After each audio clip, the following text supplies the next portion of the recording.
Hi friends, ಎಲ್ಲರೂ ಹೇಗಿದ್ದೀರಾ? ಎಲ್ಲರೂ ಚೆನ್ನಾಗಿದ್ದೀರಾ ಅಂತ ಭಾವಿಸ್ತಾ ಇವತ್ತು ಬೆಳಗ್ಗೆ ತಿಂಡಿಗೆ ಮಿಲೆಟ್ ದೋಸೆ ಮಾಡೋಣ ಅಂತ ರೆಡಿ ಮಾಡ್ತಿದ್ದೀನಿ. ಬನ್ನಿ ಹೇಗೆ ಮಾಡೋಣ ಅಂತ ನೋಡೋಣ. ಇದನ್ನೆಲ್ಲ ನೈಟೇ ನೆನೆಕಿಡಬೇಕು. 1 ಕಪ್ಪು ರಾಗಿ,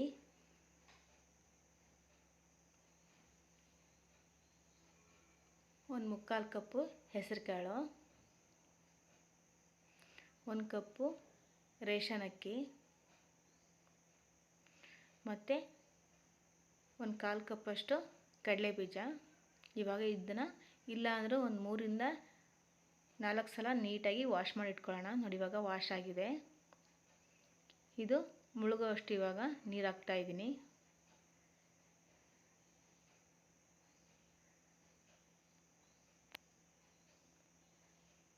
ನೋಡಿ, ಇವಾಗ ಮುಚ್ಚಿ ಇಡೋಣ. ಈಗ ಕಂಪ್ಲೀಟಾಗಿ ಒಂದು ನೈಟು ಇದನ್ನೆಲ್ಲ ನೆನೆಬೇಕು.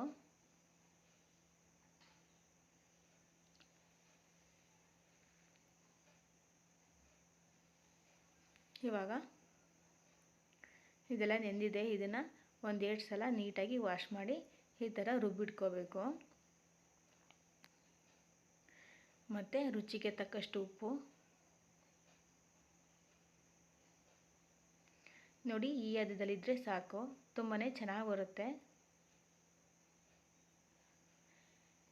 ಯಾರು ಉದ್ದಿನಬೇಳೆ ಇಷ್ಟಪಡೋಲ್ಲ ಅಂಥವ್ರು ಈ ಥರ ದೋಸೆ ಮಾಡಿ ತಿನ್ನೋದ್ರಿಂದ ತುಂಬಾ ಹೆಲ್ತಿಯಾಗಿರುತ್ತೆ. ಚಿಕ್ಕ ಮಕ್ಕಳಿಂದ ದೊಡ್ಡವ್ರ ತನಕನೂ ಕೂಡ ಇಷ್ಟಪಟ್ಟು ತಿಂತಾರೆ. ಮೊದಲಿಗೆ ಸ್ಟವ್ ಮೇಲೆ ಒಂದು ಹಂಚು ತುಂಬಾ ಬಿಸಿಯಾಗಿರಬೇಕು. ಇದಕ್ಕೆ ಸ್ವಲ್ಪ ಎಣ್ಣೆ ಹಚ್ಚಿ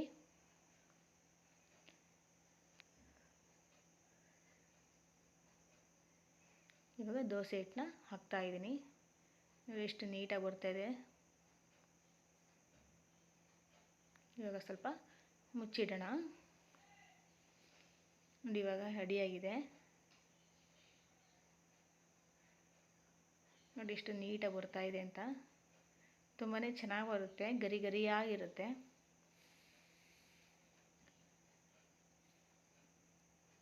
ನೋಡಿ ಹೇಗೆ ಬಂದಿದೆ ಅಂತ, ತುಂಬಾ ಚೆನ್ನಾಗಿದೆ.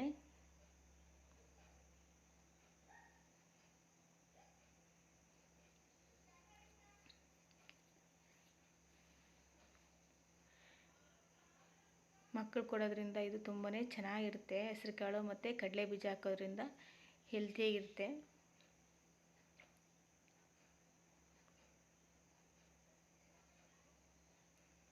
ಇದಕ್ಕೆ ಸ್ವಲ್ಪ ಮಸಾಲೆನೂ ಕೂಡ ಆ್ಯಡ್ ಮಾಡ್ಕೋಬೋದು. ನಾನು ಇದನ್ನ ಪ್ಲೇನ್ ಥರ ಮಾಡ್ತಾಯಿದ್ದೀನಿ. ಇದಕ್ಕೆ ಕಾಯಿ ಚಟ್ನಿ ಮತ್ತು ಸಿಹಿ ಚಟ್ನಿ ಇದ್ರೂ ಚೆನ್ನಾಗಿರುತ್ತೆ.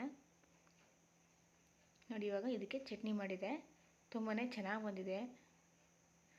ಬೆಳಗ್ಗೆ ತಿಂಡಿಗಂತೂ ಬೇಗನೆ ಮಾಡ್ಕೋಬೋದು. ರಾತ್ರಿ ನೆನೆ ಕೊಟ್ಟರೆ 1/4 ಗಂಟೆಲೇ ಮುಗ್ದೋಗುತ್ತೆ. ಮತ್ತು ರಾತ್ರಿ ಊಟಕ್ಕೆ ನಮ್ಮ ಮನೆಯವರು ನಾನೇ ಎಗ್ ರೈಸ್ ಮಾಡ್ತೀನಿ ಅಮ್ಮ ಅಂತ ರೆಡಿ ಮಾಡ್ತಾಯಿದ್ರು.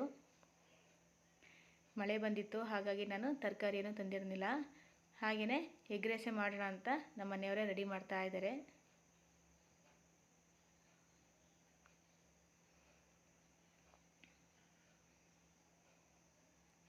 ನಾನು ಕೆಳಗಡೆ ಸ್ಮೆಲ್ ಬರುತ್ತೆ ಅಂತ ಮೊಟ್ಟೆ ಹೊಡೆದಿದ್ನಲ್ಲ, ಈ ಕವರ್ ಒಳಗಡೆ ಹಾಕೋದಕ್ಕೆ ಕೊಡ್ತಾಯಿದ್ದೀನಿ.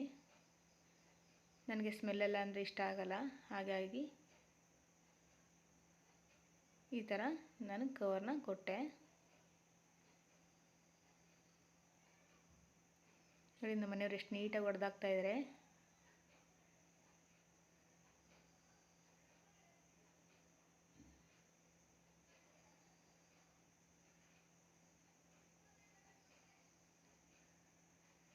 ನಮ್ಮ ದೀಕ್ಷನ್ಗೆ ಮತ್ತು ಅವ್ರ ಪಪ್ಪನಿಗೆ ಎಗ್ ರೈಸ್ ಅಂದ್ರೆ ಇಷ್ಟ, ಮತ್ತು ಮೊಟ್ಟೆ ಅಂದ್ರೂ ಇನ್ನೂ ತುಂಬ ಇಷ್ಟಪಟ್ಟು ತಿಂತಾರೆ. ನೋಡಿ, ಅವ್ರ ಅಪ್ಪ ಮಾಡ್ತಿರೋದು, ಪಪ್ಪ ನಾನು ಬರ್ತೀನಿ ಪಪ್ಪ ಅಂದ್ಕೊಂಡವಳು ಬಂದಳು. ನಮ್ಮ ದೀಕ್ಷಾ ಅವ್ರ ಪಪ್ಪನ ಮಾತ್ರ ಹೆಲ್ಪ್ ಮಾಡ್ತಾಳೆ, ನನಗಂತೂ ಹೆಲ್ಪ್ ಮಾಡಲ್ಲ ಅವಳು.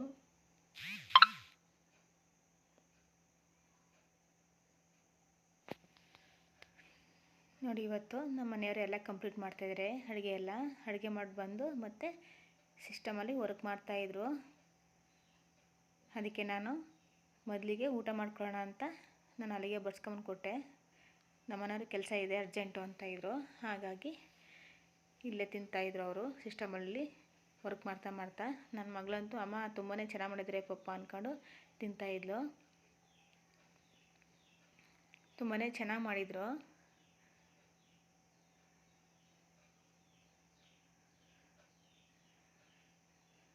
ನನ್ನ ಮಗಳು ನನ್ನನ್ನೇ ರೇಗಿಸ್ತಾ ಇದ್ಲು, ನಮ್ಮ ಪಪ್ಪ ತುಂಬಾ ಚೆನ್ನಾಗಿ ಮಾಡಿದ್ದಾರೆ ಅಮ್ಮ ಅಂತ.